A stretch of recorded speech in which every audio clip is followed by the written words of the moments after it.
শুভ সকাল। তোমরা সবাই কেমন আছো? আশা করি ভালো আছো, আমিও ভালো আছি। আমার আরও একটি নতুন ভিডিওতে তোমাদের সকলকে জানিয়ে অনেক অনেক স্বাগত। তোমরা আগের পার্টে দেখেছিলে আমরা এসেছি অযোধ্যা পাহাড়ের উপরেতে। আমাদের বাড়ি থেকে পাহাড়ের উপরে আসতে প্রায় 1 ঘন্টার মতো টাইম লাগে। আমরা এখন পৌঁছে গেছি। এখন এক জায়গায় দাঁড়িয়ে আছি, কিন্তু চারিপাশে পরিবেশটা দেখো একবার খালি, অসম্ভব সুন্দর, তাই না? এই যে এই রাস্তা দিয়ে আমরা এলাম, এগুলো শাল গাছ। হ্যাঁ, যেহেতু আমাদের বাড়ি থেকে বেরোতে প্রায় 12টা থেকে 12:30টার মতো বেজে গিয়েছিল, তাই আমরা বাড়ি থেকে কোনো খাবার বানিয়ে নিয়ে আসতে পারিনি।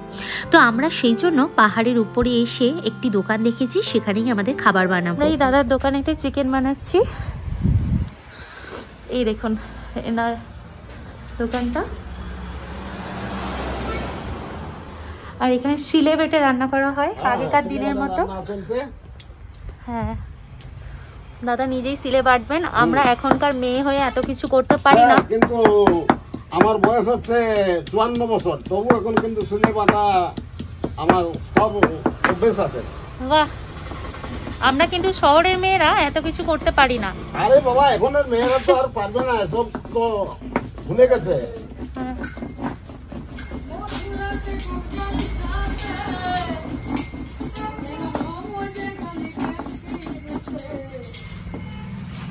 আর এখানে বাউল গান।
কাকাবাবু উনি আমাদের রান্না করে দিচ্ছেন, আর মাটির উনুনে রান্না হচ্ছে।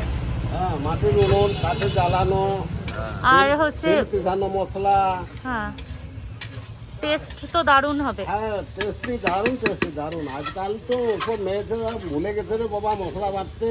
হ্যাঁ, হ্যাঁ, বেটে মশলা খালে সেটা কি হয়, অনেক সুস্বাদ বাড়ে। শিলের মশলা শরীরে একটা ব্যায়াম আছে। ওই মশলা বাটতে বাটতে আপনার একটা ব্যায়াম হয়ে যাবে।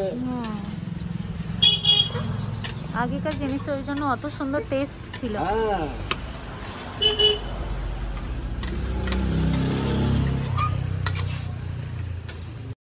খাবার বানানোর পর আমরা এগিয়ে চলেছি পিকনিক স্পটের দিকে।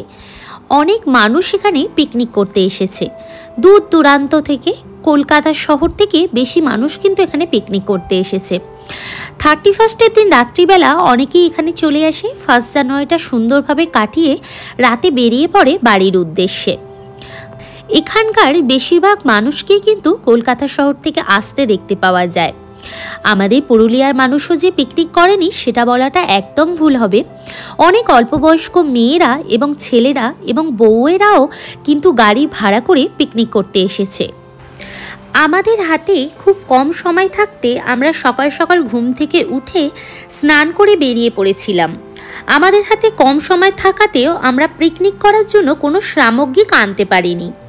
এখানে আসার পর ওর কাকুর কাছে চিকেন, ভাত, রুটি বানিয়ে একটি ফাঁকা জায়গা দেখে বসে আমরা মজা করে খাওয়া দাওয়া করেছিলাম।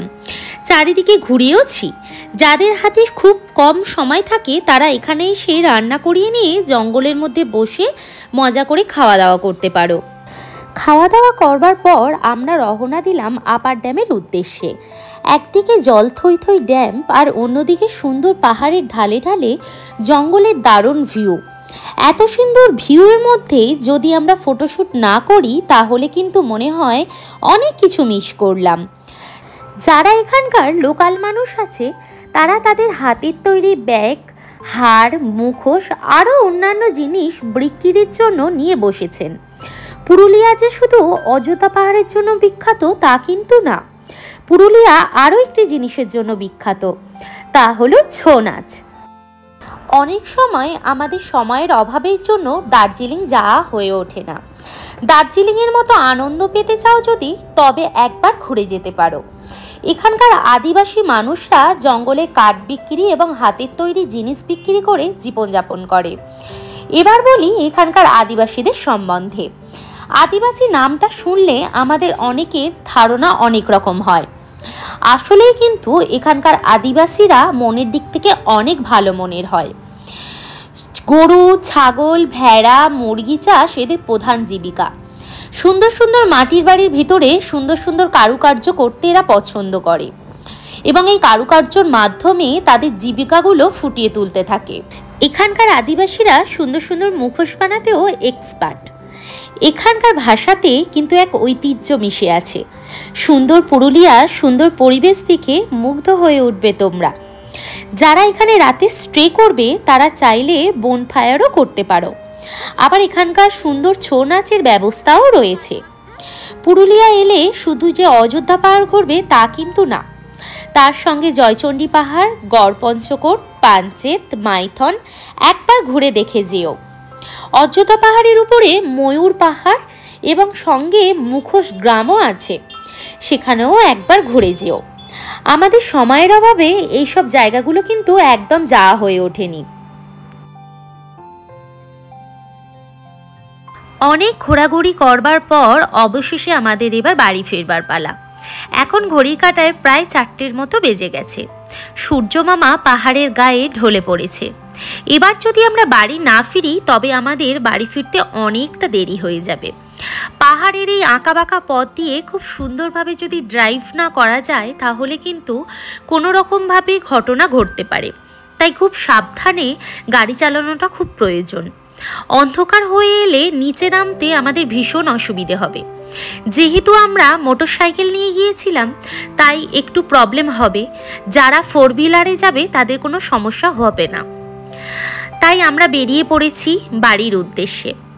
এই সুন্দর পাহাড়, সুন্দর জায়গা ছেড়ে আমাদের যাওয়ার একদম মন হচ্ছিল না, কিন্তু কিছু করবার নেই, বাড়ি তো ফিরতেই হবে।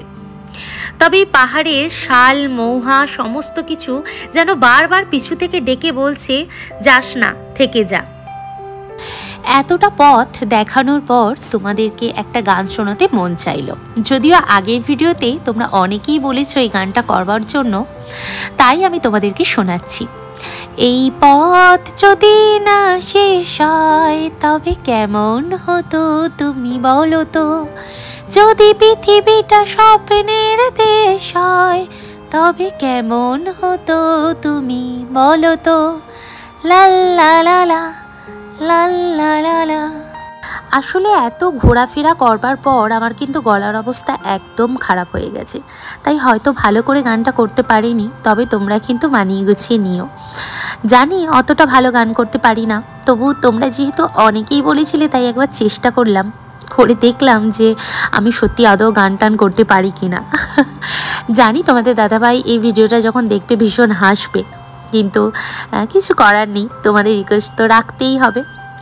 যাই হোক, অনেকটা পথ প্রায় চলে এসেছি।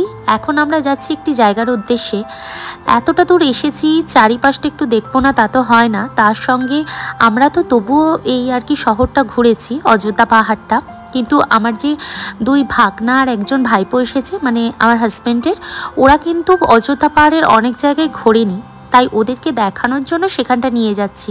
আর তোমরা দেখতেই পাচ্ছ অনেকটা প্রায় সন্ধে সন্ধে মতো হয়ে এসেছে, রোদ আছে হালকা, কিন্তু প্রায় সন্ধে হয়ে এসেছে। আর পাহাড় থেকে নিচে নামতে প্রায় 1 ঘন্টার মতো টাইম লাগে, তারপর ওখান থেকে আবার বাড়ি যেতে আমার প্রায় 20 থেকে 25 মিনিটের মতো টাইম লাগে। তো সেই জন্য তাড়াহুড়ো করছি আমরা, অনেকটা জোরেই তোমাদের দাদাভাই বাইক চালিয়েছে।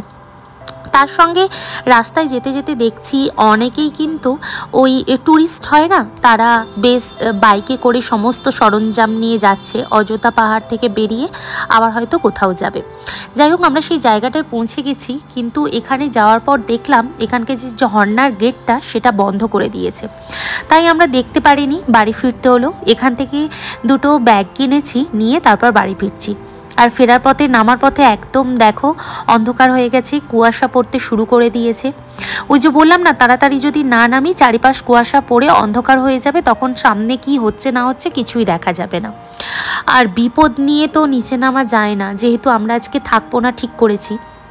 আর এই যে পাহাড়ের মধ্যে ঘোরপ্যাচ করে যে গাড়িগুলো যাচ্ছে, এগুলো খুব ভালো ড্রাইভার যদি না হয় তাহলে কিন্তু সমস্যা হতে পারে।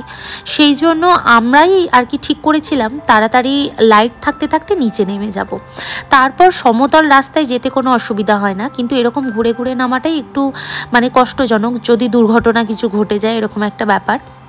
তো যাই হোক, আমরা অলমোস্ট নিচে নেমে এসেছি। আর আমরা যেই ঘুরে ঘুরে নামছি, এই পয়েন্টটাকে বলে অক্টোপাস পয়েন্ট। আসলে এটা ঘুরে ঘুরে পাহাড়ের ওপর দিয়ে উঠেছে, তো যার জন্য এটাকে অক্টোপাস পয়েন্ট বলা হয়। তবে অযোধ্যা পাহাড়টা কিন্তু বেশ ভালো লেগেছে আমার ঘুরে। তার সঙ্গে এখানকার মৌহা গাছে অনেক মৌহা ফলও ফুটছে, তো সেইগুলো থেকে আদিবাসীরা অনেক ধরনের জিনিসও বানায়। যাই হোক, আমরা নিচে নেমে পড়েছি, একটা আর কি চায়ের দোকানেতে স্টে করেছি, চাটা খেয়ে বাড়ি ফিরবো। তো বন্ধুরা, আজকের ব্লগটা এতটুকুই। ভালো লাগলে অবশ্যই কিন্তু কমেন্ট বক্সে জানিও। ভালো থেকো।